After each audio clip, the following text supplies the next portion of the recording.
Okay, disclaimer. To the very best of my knowledge, this story is true. I don't expect to convince you. Truth be told, I had a hard time coming to terms with it myself. Cliche as it may be, I am really a rational person. And if not for this, I would probably be the most stone-faced atheist you'd ever meet. But after much internal struggle and debate, I've come to the conclusion that there are things in life that simply can't be explained with reason, at least in the form in which we know it. Logic, for all we trust, for all the trust we place in it, is really nothing more than a candle, all too easily snuffed out. And when it's gone, we are left alone in the dark, and everything we would scoff at by daylight suddenly becomes very believable. Alright, before I wax too melodramatic, here's my story. I was very young, only 4 or 5 at most, before either of my siblings were born. It was just mommy and daddy and me living in our little house in Great Bend, Kansas. Very quaint. We were a young family, without much money, and most of our furniture was second-hand. It was the middle of the day, summer, hot, boring. I was playing marbles by myself on a thin carpet beside the huge, old, flower-patterned couch. My mom was down the hall in the kitchen, and dad was at work.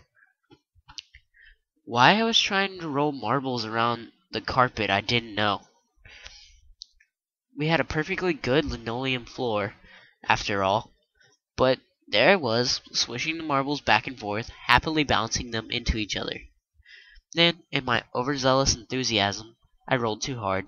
My favorite marble, the clear ruby red one, zipped into the dark space under the couch and was lost. Damn it, Dad wasn't home, and he was the only one strong enough to move that huge couch for me. I'd have to get the marble back myself.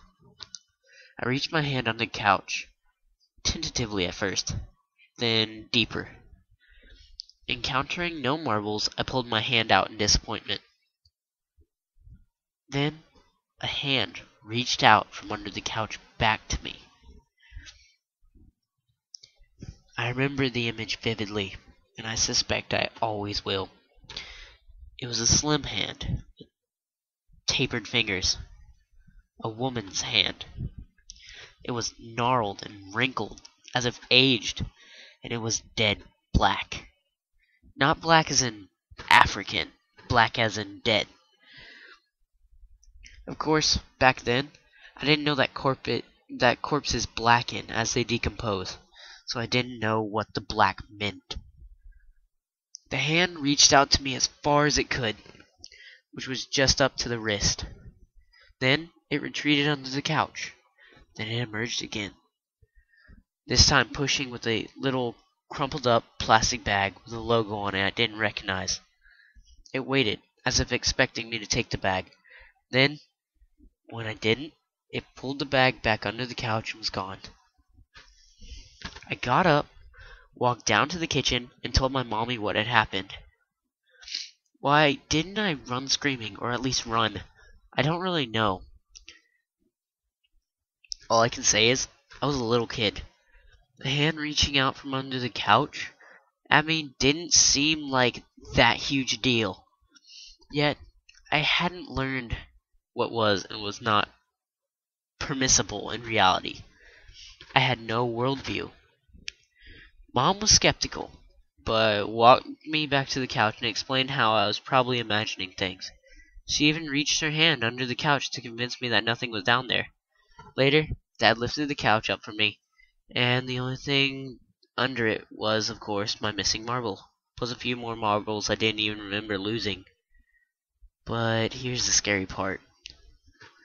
For years, I remembered this. I even developed a weird fantasy of little hand people living under the couch, and I, in my childlike innocence, believed that they would catch me and take me away if I ever reached into their domain again.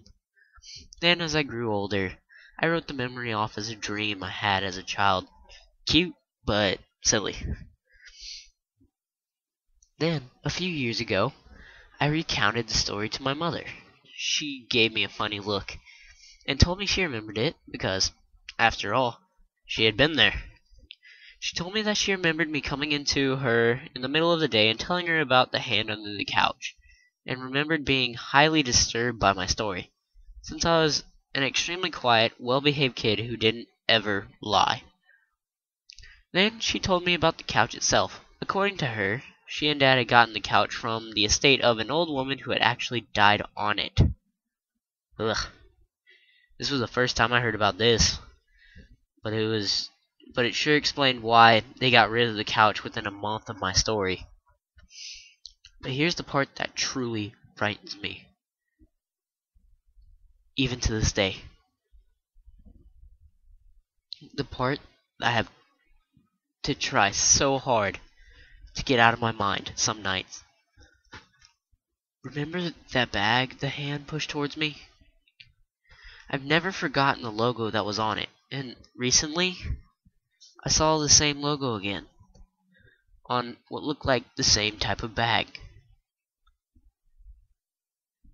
in a hardware store. It was a bag of utility razor blades.